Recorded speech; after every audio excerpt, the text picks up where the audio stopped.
जरा प्लीज थांब. करा करा, ज्यांना फोन करायचा त्यांना करा, आम्ही इथेच आहोत. ओके, तुझा फोन कर जा. 2 मिनिट. म्हणजे आम्ही सगळी बिल व्यवस्थित सॉर्ट केली होती हो ना बाबा? हेच बिल कसं काय राहिलं? तुमचा ना काहीतरी गैरसमज झाला असेल नक्कीच. असं नाही होणार. गैरसमज आमचा नाही मॅडम, तुमचा होतोय. वाटल्यास ही घ्या नोटीसची कॉपी.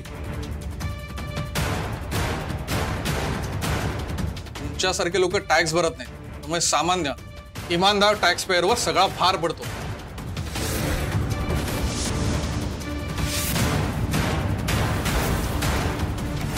काव्या, अगं काय हा गोंधळ घालून ठेवलायस तू? हे लोक सरळ सरळ चिखलफेक करतायत आपल्यावर. ऐक थांबा, मी बघते. म्हणजे भरलं होतं आपण सगळं. काव्या, माझा तुझ्यावर किती विश्वास होता. वाटलं होतं तू सगळं नीट करशील. अगं एवढ्याशा चुकीसाठी हे लोक जप्ती करायला आलेत आपल्या घरावर.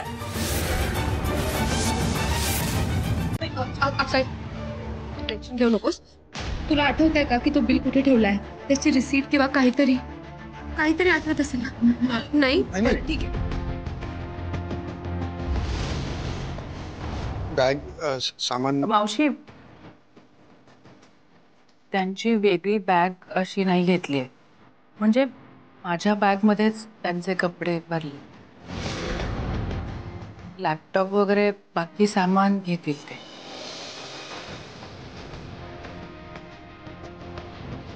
हे बरं केलंस कावेरी. म्हणजे थोडक्यात काय तर तुमचं सगळं सामान पॅकिंग करून झालेलं आहे, बरोबर ना? अजून काही राहिलं असेल तर आत्ताच घ्या. आलंय का तुमचं? 1 तास संपलाय कधी? प्रत्येक ठिकाणी नियमावर बोट ठेवताय तुम्ही. तुमचं सगळं ऐकतोय ना आम्ही. राहतं घर सोडतोय हो आम्ही. तुमच्यावर अशी वेळ आली ना की कळेल तुम्हाला. मीनाक्षी, अगं आता वाद नको घालूस. त्यांना त्यांचं काम करू दे. चला आता. हो, निघतोय आम्ही. आणि 1 तास देऊन आमच्यावर जी मेहरबानी केलीत ना, त्याबद्दल स्पेशल थँक्यू तुम्हाला. एकाच खोलीत राहावं लागणार आहे. हे बघ, सध्याच्या परिस्थितीत आपण तडजोड केले म्हणून विश्वजितने केलेले सगळे गुन्हे माफ केलेत असं नाहीये.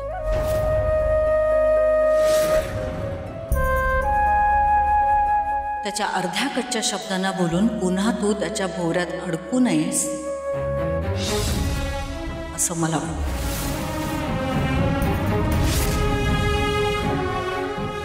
नाहीये,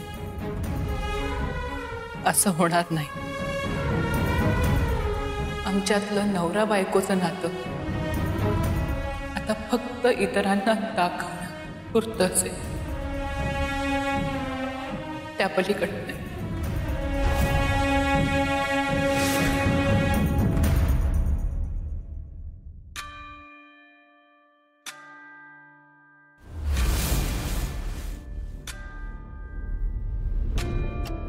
तू अगदी योग्य जागी आलीस श्रेष्ठा, पण तुझी वेळ चुकलीये.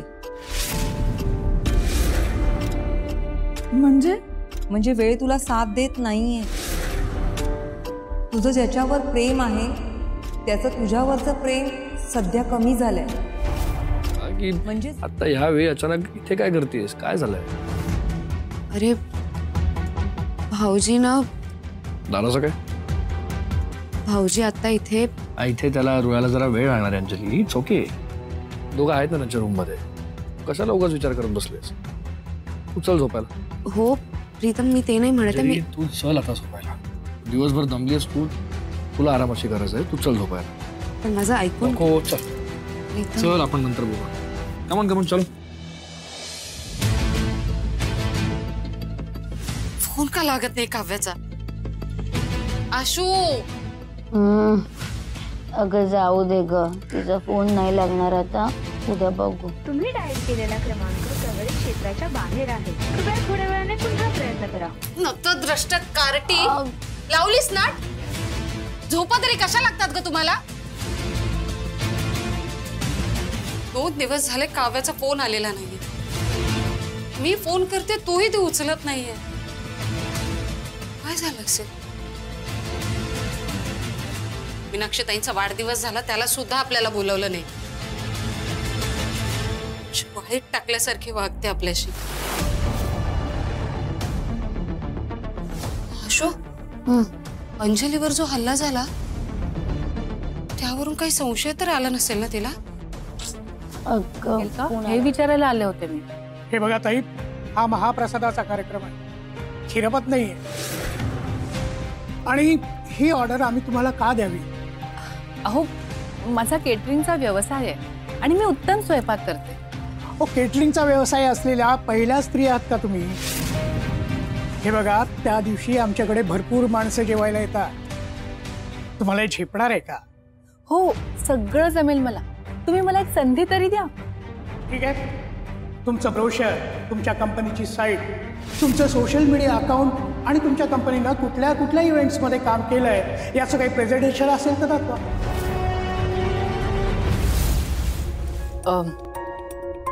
नाही सर, म्हणजे माझी कंपनी अशी नाही आहे आणि तुम्ही म्हणता तसं ब्रोशर प्रेझेंटेशन. आणि तुम्ही सरळ उठून आमच्या कंपनीच्या कार्यक्रमाची ऑर्डर घ्यायला आलाय. वा, दाद द्यायला हवी तुमच्या या धाडसाला. कमाल आहे. एक्सक्यूज मी, कोण हवंय तुम्हाला? मिसेस काव्या प्रभुदेसाई इथे आले आहेत का? त्यांची मीटिंग. आत मीटिंग चालू आहे, तुम्हाला आता जाता नाही ना, थोडा वेळ बसा. चालेल, थँक्यू. अहो ताई. निकिता,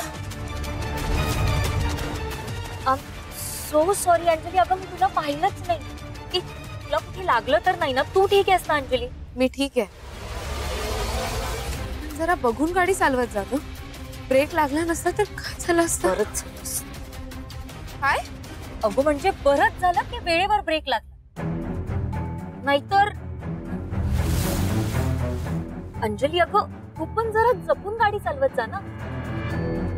काय, काही रस्ते खूप अरुंद असतात आणि अशा वेळेला एकालाच जातात आणि मग दुसऱ्याला माघारी, नाहीतर मग अपघात होतात आयुष्यात.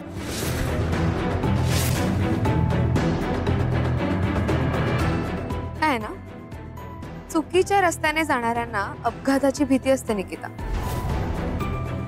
योग्य रस्त्याने जाणाऱ्यांना. आणि आपल्याला कुठे जायचं हे निश्चित असेल ना, तर माघार घ्यावीच लागत नाही. त्यामुळे तू जपून राहा म्हणजे झालं. हो.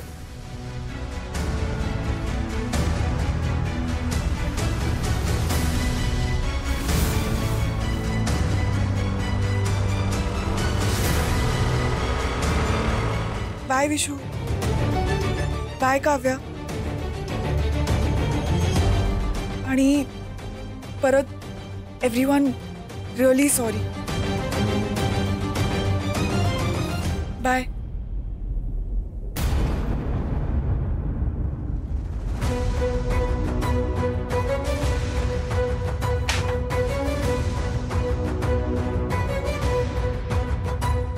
बघितलं, तुमच्यामुळे आज या घरात सुद्धा पुन्हा तोच तमाशा झाला. या सगळ्यांना त्रास सहन करावा लागला. अजून किती मनस्ताप देणार आहात तुम्ही?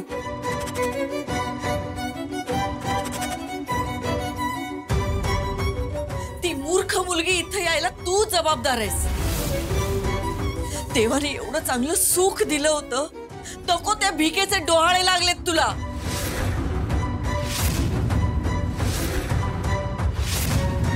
मुलगा म्हणून घ्यायची लाज वाटेल अशी वेळ किती वेळा आणणार आहेस तू आणखी? बाबा, त्यासाठीच तर मी तुमची माफी मागतोय, काव्याची माफी मागतोय. पण ती मला माफ करायला तयारच नाही. मी का माफ करेल ती तुला? का माफ करेल? विशू, ही चूक जर का